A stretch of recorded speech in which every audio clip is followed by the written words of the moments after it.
All right, so today we're going to look at more than one event, or the probability of more than one event occurring. We kind of touched on it just a little bit on Friday.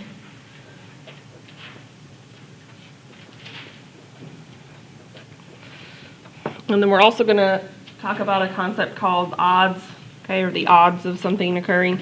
And so before we begin talking about the first main type of compound probability, we have some notation. So I know we use this symbol for interval notation. Okay, so the symbol U means union. So it means that when we talk about interval notation as well. But with probability, it basically means or.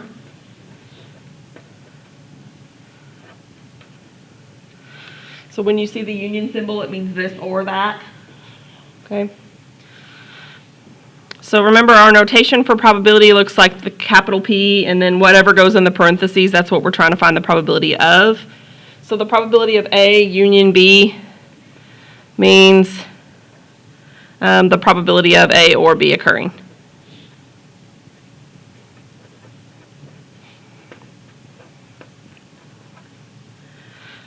And just so we're clear, or means either one or possibly both.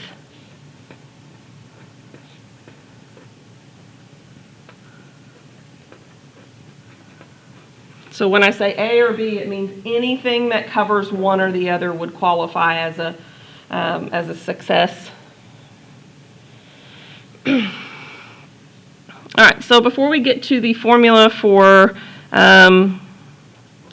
or, we need to talk about this concept of mutually exclusive. Okay. So, if you're dating someone and guys are mutually exclusive, right? It means what? It means just each other, right? You can't add something else, right? No other person. So two events that are mutually exclusive are basically two events that can't happen together. So think of it like you can't date anyone else.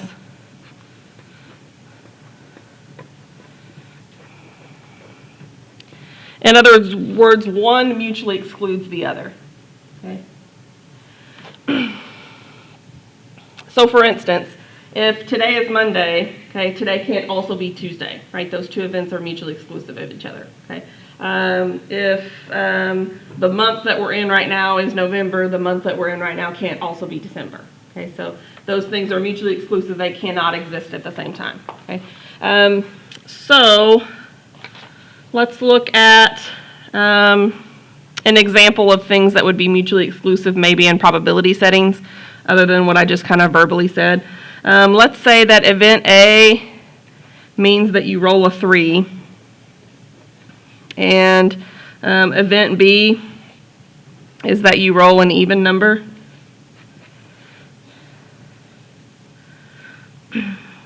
And let's say this is on a regular die. In other words, a normal 6-sided die. And then just note that events A and B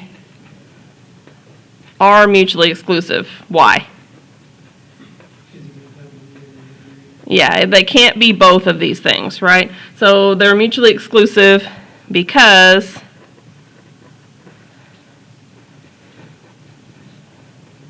a roll cannot be both a 3 and an even number.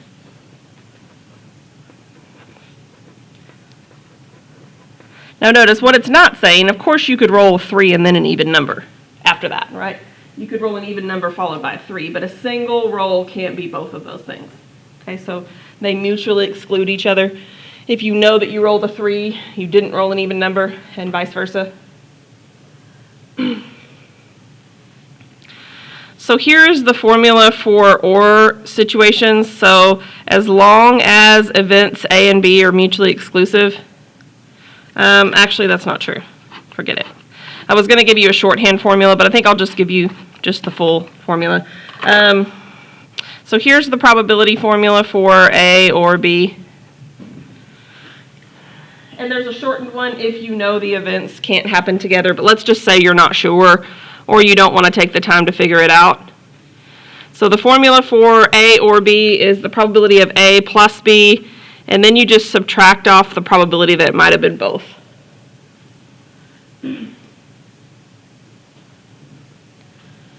Okay, now let's think about it for a minute. What if they are mutually exclusive? Which part of this equation wouldn't exist then? The probability of both would be 0, right? So when you know the events are mutually exclusive, you can actually just figure out the probability of one plus the other. Okay, but when they both can happen at the same time, we have to subtract off the probability of both. Okay, so let's look at maybe a quick example, and we'll talk about why we have to subtract off the probability of both. So let's say I want you to consider a deck of cards, and I want you to find a couple of things. The first thing I want you to do is find the probability of a black card, union 4. Okay, so what's another way to say this right here then? I want the probability of what? Black or a 4. Okay, so like either one of those would suffice, right? If I get a black card, I'm good. If I get a 4, I'm good. So here's where the formula comes in. I'm going to need the probability of the first thing plus the probability of the second thing, but then I have to subtract off the probability that it might be both. Okay, and so before I figure that out, let's talk about why that would be important. Which cards would get counted in both categories if I didn't subtract off the probability of both? There's actually a couple specific cards that would get counted twice. So all the blackout cards are getting counted here, all the 4s are getting counted here, but what's the problem? Aren't there some black 4s, right? There's actually 2 black 4s, right? So they're going to get counted in this category, and then they're going to get counted again in this category, right? Which isn't correct, right? So this basically avoids counting items twice, okay? Items that could be in both categories.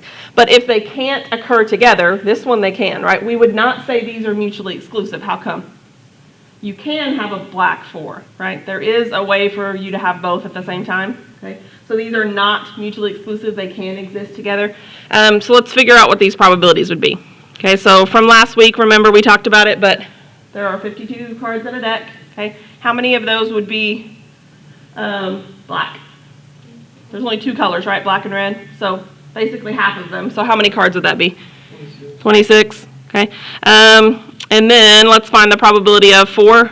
Okay, so again, we have 52 cards. So how many 4s are there in a normal deck of cards? 4 of every type, right? There's 4 9s, there's 4 4s, there's 4 everything. So 4 of these. But then we would need to subtract off the cards that we want to avoid counting twice. So then you have to ask yourself, how many cards are there that are both black and 4, right? We already said that was how many? 2. Okay, notice that when we add and subtract fractions, we need a common denominator. And with a problem like this, we already have one, right? So what do you do when you add and subtract fractions with a common denominator? You leave the denominator the same, and what do you do with the tops? You just add and subtract, right? So 26 plus 4 is 30, and then take away 2 would be how many? 28.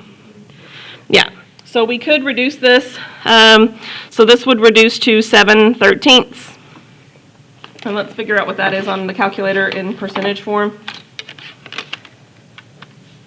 On my math lab, I think a lot of times it just asks you for a fraction, but I'm going to want you to be able to transfer that into a percentage as well. So it rounds to about 53.85%.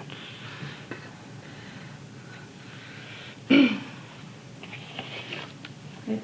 So notice that this or situation means black or 4 or possibly both, right? And the reason we subtracted this off is basically to avoid counting items twice. So let's go ahead and kind of label that here. So this avoids a single item being counted twice.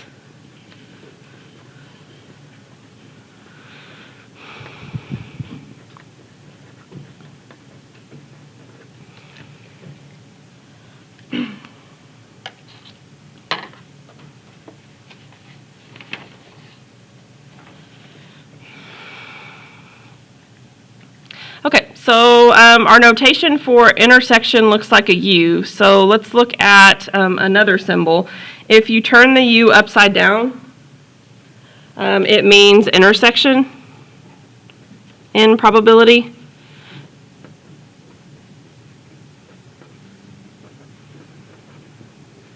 And it basically means and or both.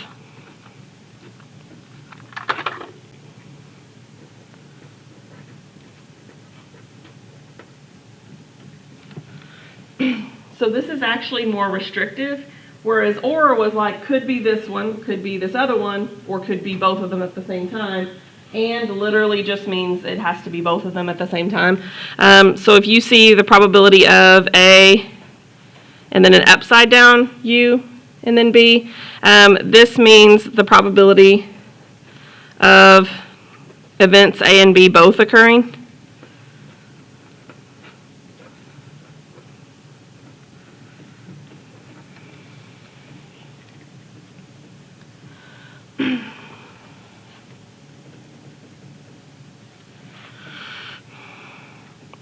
And so we have some different formulas, but in general, as long as A and B are independent of each other,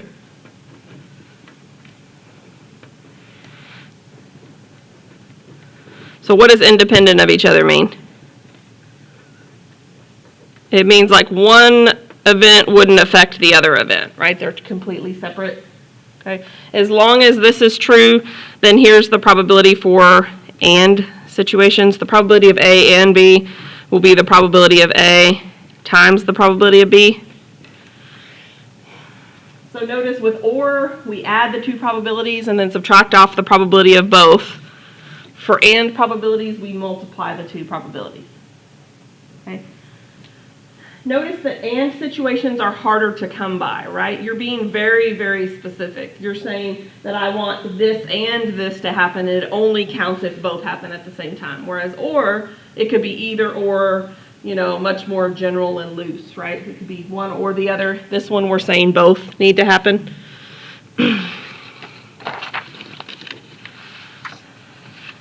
So let's look back at example 2 again. So what if I asked you for the probability of a black card and the number 4? We actually already figured this out. But I just want to talk about how more restrictive this is. So for this one, it only counts if it's in both categories, right? We already talked about that. How many cards fit in both categories that are both black, but also the number 4? It was only how many of them? 2, right? So 2 out of 52, which reduces to 1/26, which is about 3.85%. So notice how much smaller this probability is, right? Why is the probability so much smaller for this one than it was for the or scenario? Because this is a lot more specific, right? We're only counting the 2 cards that were in both categories at the same time, right? Whereas or, what kind of cards were we counting? All the black cards, right? And then also all the 4s. Okay, we just were making sure not to count the same thing twice. So my point is, these or situations are definitely going to be more likely than the and scenarios, because and is much more restrictive. We're saying we only are counting it if both happen at the same time. Okay, so let's look at a problem kind of like we looked at on Friday. So let's say, let's do a marble question, because again, these don't require any real setup. So let's say there are 3 blue marbles, 5 yellow marbles, and 2 red marbles in a bag. And I'm going to ask you some different probabilities. So I want you to find the probability of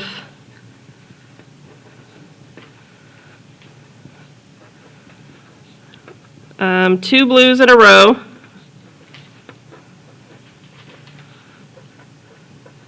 if you put the first marble back before drawing the second?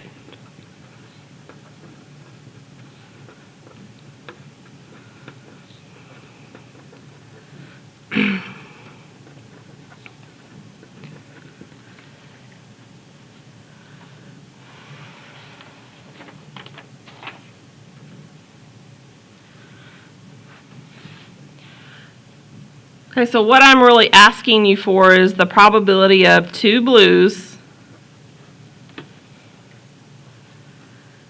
So I'm asking you for the probability of 2 events happening, right? So think of it this way. I want the first one to be blue, and I also want the second one to be blue, right? It's not either or. I want both events to happen at the same time. So in other words, I need to find the probability of blue for the first draw, and then I need to multiply it by the probability of blue for the second draw. Okay.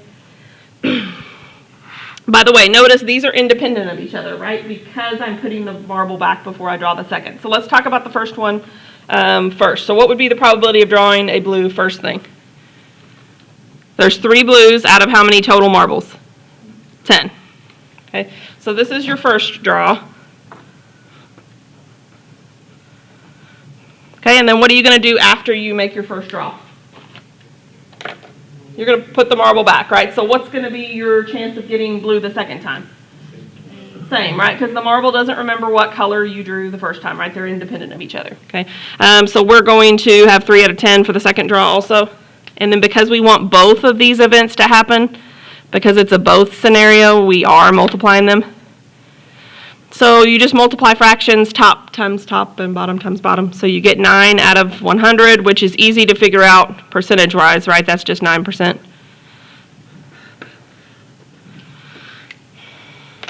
Okay, so is that likely or not so much? It's not really so much, right? How do you tell if something's likely or not? Yeah, the closer to 100, it's more likely, right? The closer to 0, it's less likely. All right, so what if I ask you the same question? So find the probability of 2 blues, but let's say we don't put the first marble back. So the probability of 2 blues in a row.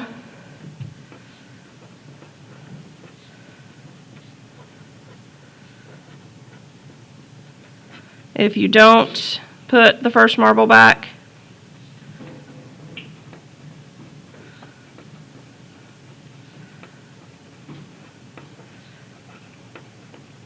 Before drawing the second.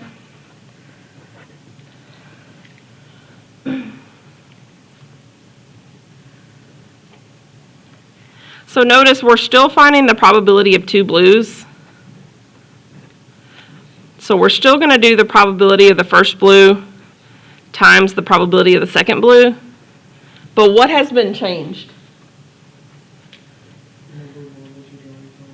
Yeah, basically, like, these events are no longer truly independent of each other, right? But the first draw has not been changed at all, right? The first chance of getting blue is still 3 out of 10. But what's been changed is your chances of getting a blue the second time, okay? Because note, we pulled the blue marble out and we're not putting it back in, right? So now how many total marbles are we drawing from? 9. And how many blues are actually left? Only 2. Okay, so the second probability has been changed, but notice not the first one. But then we're still going to do what with these 2 probabilities? Multiply them. Okay, you can simplify if you'd like, or you can just simplify at the end. So this will give you 6 out of 90, which 3 goes into both of those. Actually, 6 goes into both of those, so let's say 1 out of 15.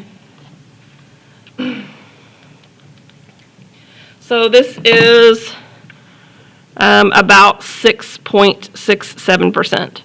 Okay, so the question is, did we change the probability by not putting the first item back? Yeah, by quite a bit, right? We went from 9% to 6 point something percent. Side question, will we count it off if we don't do the about? No, but I kind of still want you to.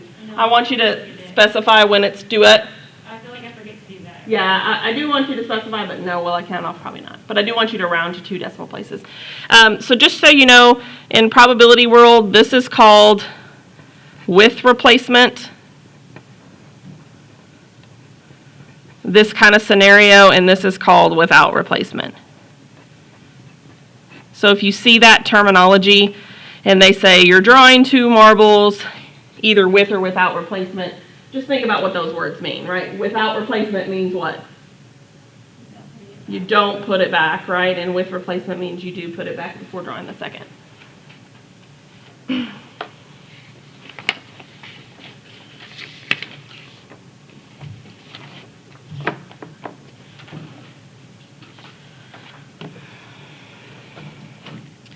Okay, so let's talk about odds and how they are a little different. A lot of people think the word odds means the same thing as probabilities, but the concept of odds are different than probabilities.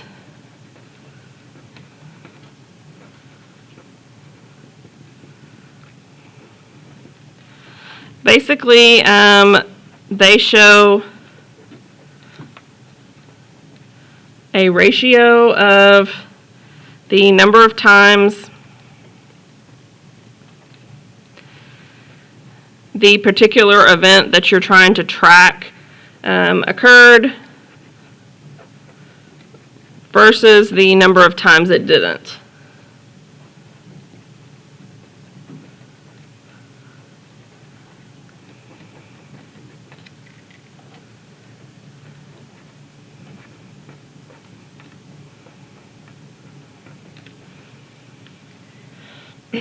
So odds and probability are similar to each other. A lot of people think they're the same. It's just telling you a little bit different information. So let's look at a couple examples of some odds scenarios.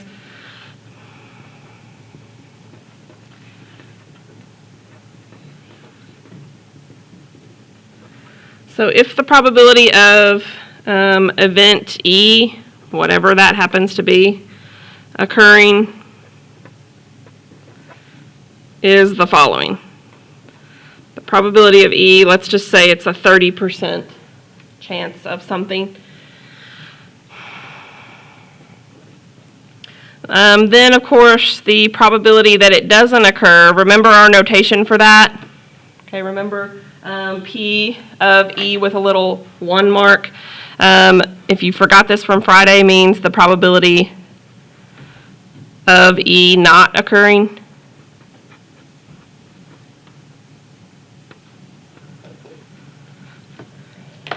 And how do we find not scenarios? Like if you know the probability of it occurring, how do you find the probability that it doesn't happen then? The probability is 0.3, right? So what can you do to find the probability that it won't happen then? Just subtract from what? From 1?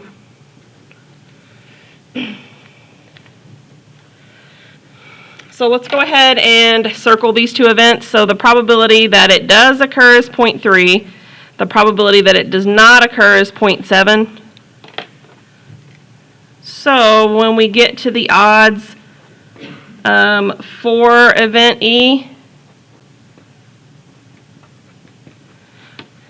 all you do is come up with a ratio / fraction of the yeses over the no's or the fours over the against. So the probability that it does happen is 0.3 over the probability that it doesn't is 0.7.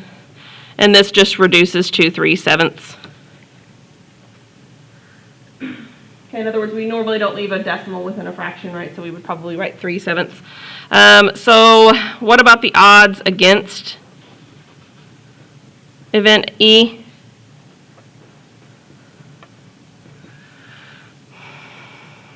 So we've got the against going on top this time and the opposite going on bottom. So it would be 7-3. Okay, so that means that you believe the event is not going to happen 7 times for every 3 times that it will, okay, and vice versa, right? Here you're saying you believe the event will happen 3 times for every 7 times that it won't, okay?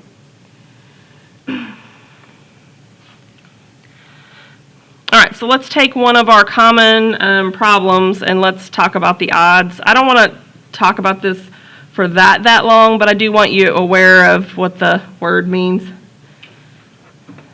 So let's find the odds for getting a number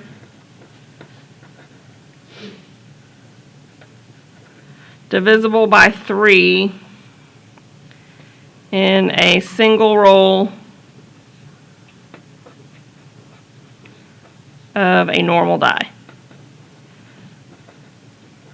Normal die just meaning the 6-sided die we're mostly used to.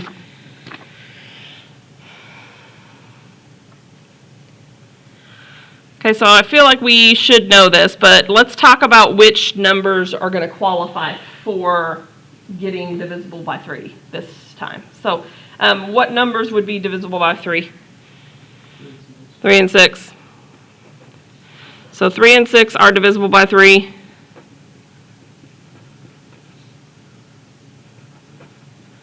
So there's 2 that qualify, right? So how many don't qualify then? How many are not divisible by 3? 4 of them, right? So basically, the odds of getting a number divisible by 3 is how many we have that are what we want compared to how many we get that are not the same, right? Or that are not divisible by. So we already said it was how many? 4. So basically it's a 1 to 2 ratio.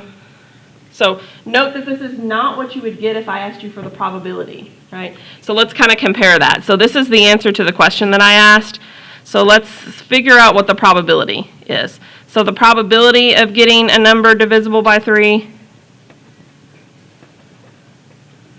would be 2 out of 6, right? Or 1/3.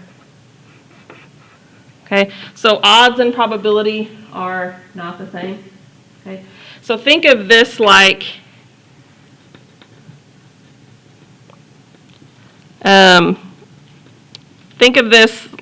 this.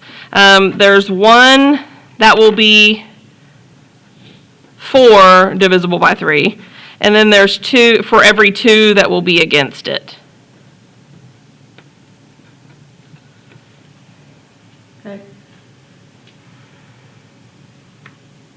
So again, I'm going to say it again, even though we've already said it. Odds and probability are not exactly the same thing.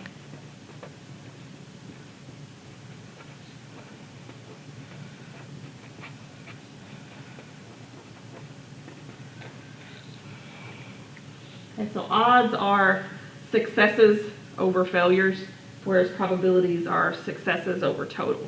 That's really the main reason they're different from each other. The main way they are different from each other.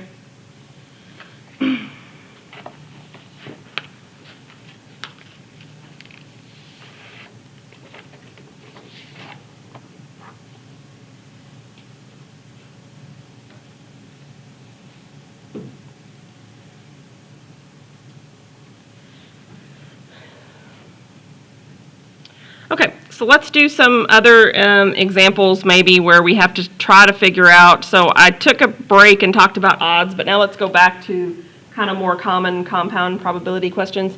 So let's look at this one. Let's say that a combination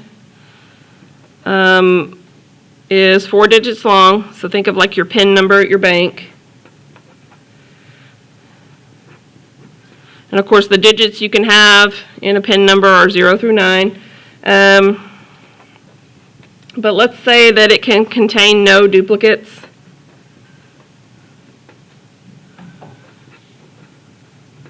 Typically, that's not true of PIN numbers, but let's just say that we're the truth.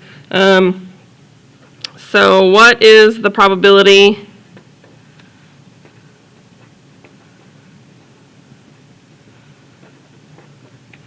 of someone just randomly guessing your combination?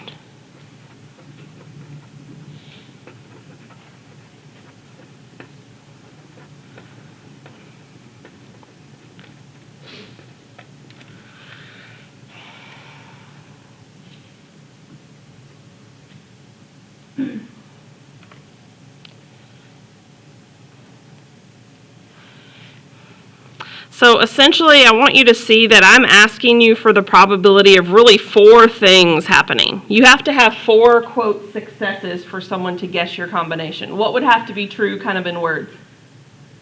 They'd have to get the first one right, and what else?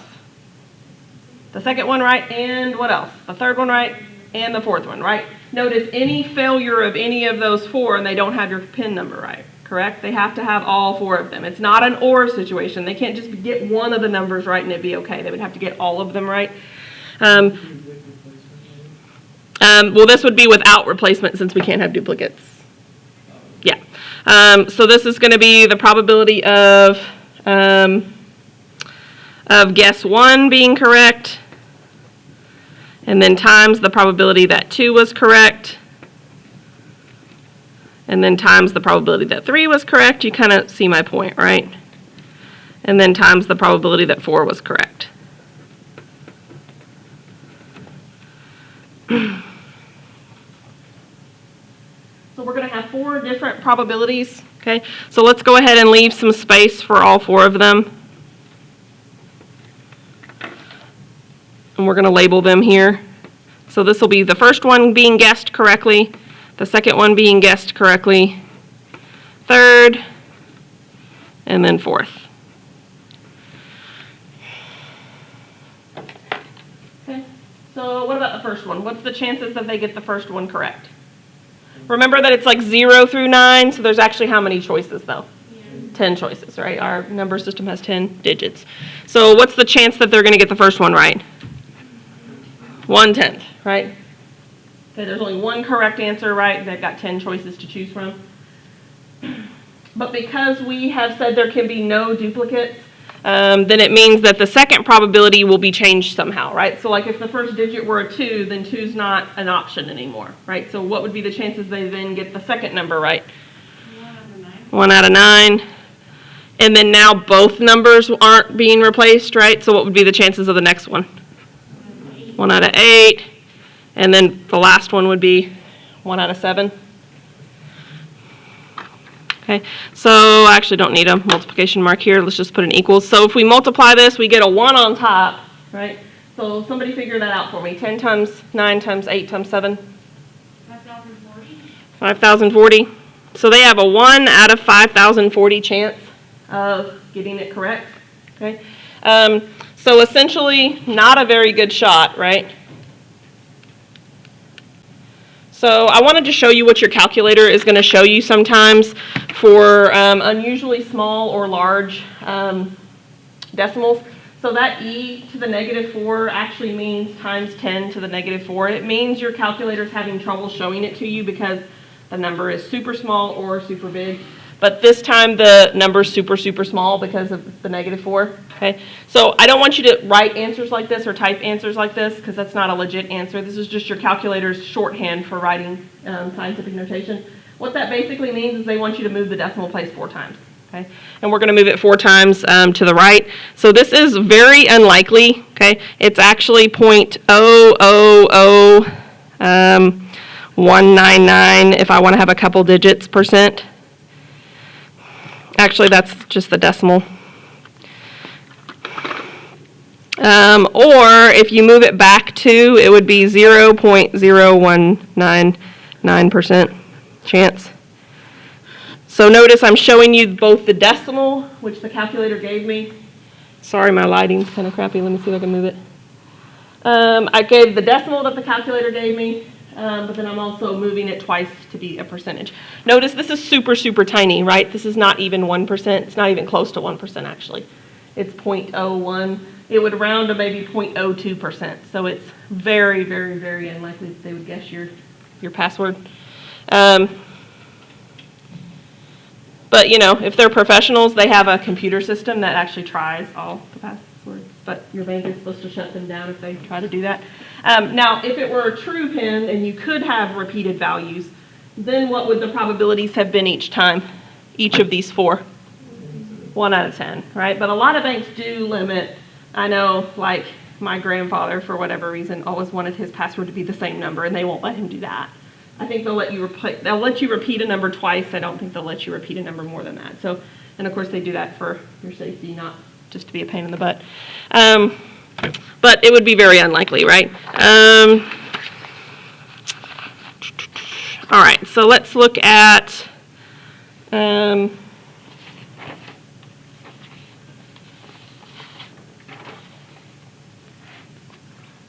let's look at one more thing, because I think you might have a couple of questions about this. This is a chart that's in your book, but most of you don't have a physical book at home. And I know you can look at the ebook in my math lab, but I want to talk about the sum of two dice because there are some questions on there that discuss the sum of two dice. And I want you to know that you can actually kind of systematically figure out what this is. So we're going to come up with a little chart that pictorially shows what the options are for the sum of two dice. So we're going to draw some pictures of some dice here.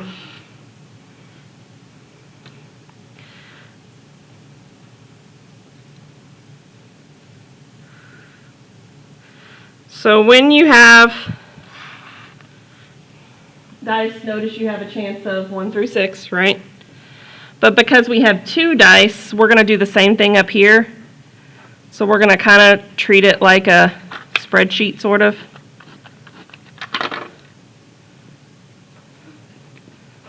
So we're going to do the same thing in the row here.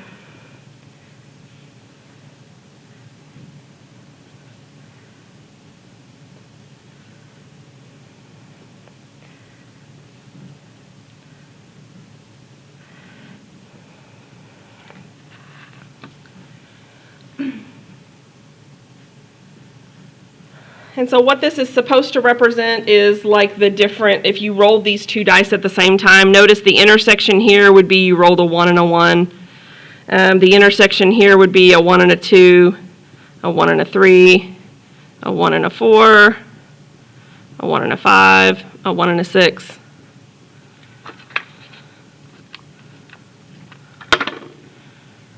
I'll try to make this pretty. Here would be a 2 and a 1, a 2 and a 2. So do you see what I'm doing? I'm kind of like cross-sectioning them.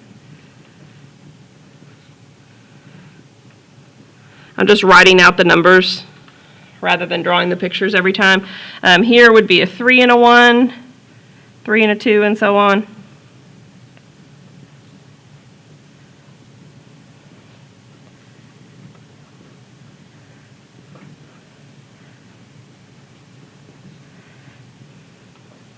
So if you get a question on your My Math Lab homework that has to do with the sum of two dice, I think it is easier to be looking at a picture like this than it is to try to visualize what's going on without some sort of organized table like this.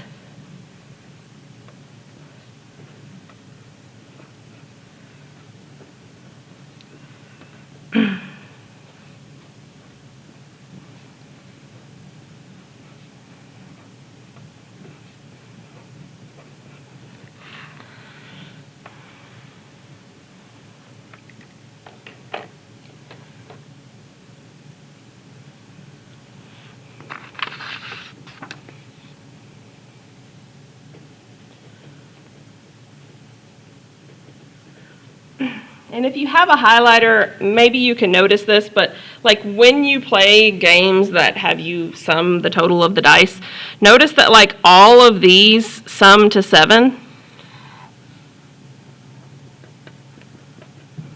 Okay, so if you added all of those, you would get a sum of 7. Notice the ways to get 7 is you could roll a 1 and a 6, 2 and a 5, a 3 and a 4. Okay, so in the popular game, who knows the popular game that adds dice together? Craps is the game where you add two dice together. Okay, notice which one's going to be the most likely as far as the sums go. Sum of 7 is going to be most likely. Notice there's 1, 2, 3, 4, 5, 6 ways to get a sum of 7, right? Notice here, right, if you kind of keep pyramiding out, what's the sum of all of these? 8. What's the sum of these? 4. 9. What's the sum of these? 10. So notice it makes like this little pretty little pyramid here. There's only one way to get a 12.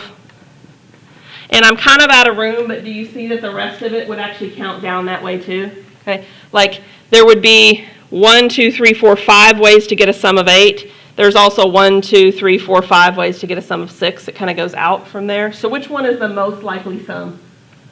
7's the most likely sum, and then we get less likely as we go out from there, right? The least likely being what? 12 or 2, right? Because there's only one way to get each one of those. Okay?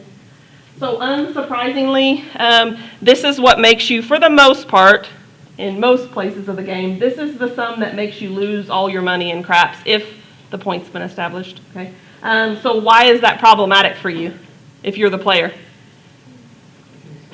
There's 1, 2, 3, 4, 5, 6 ways for you to lose, right? And then the other ways are less likely, right? So they're putting the most, basically, damning number to be the most common one, right? Because they want to have an advantage over you, okay? So if you had something like this, though, then I could ask you some questions. So what would be the probability of a sum of 11? Okay, so you need to find the sum of 11, right? So how many ways are there to get a sum of 11? 2. Okay, and then we just need to figure out what goes on bottom. So think about it, right? We have 6 possibilities in each row, right? And we have how many rows? So rather than count them all, just figure out that it's 6 by 6. So how many choices would that be total? 36. So yeah, so this would be 1 out of 18, or about 5.5%.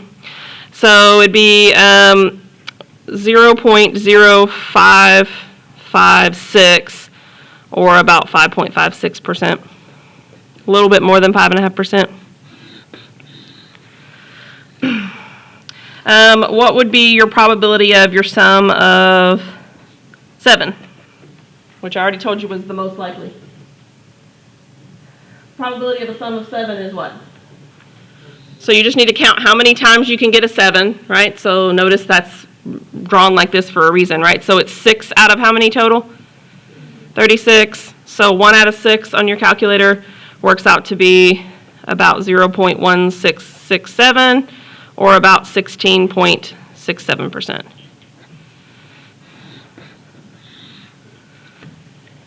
Okay, so in case you get asked some probability questions, you could look back at this chart, or there is a table also in your ebook in this section as well. I just wanted you to kind of have it drawn out.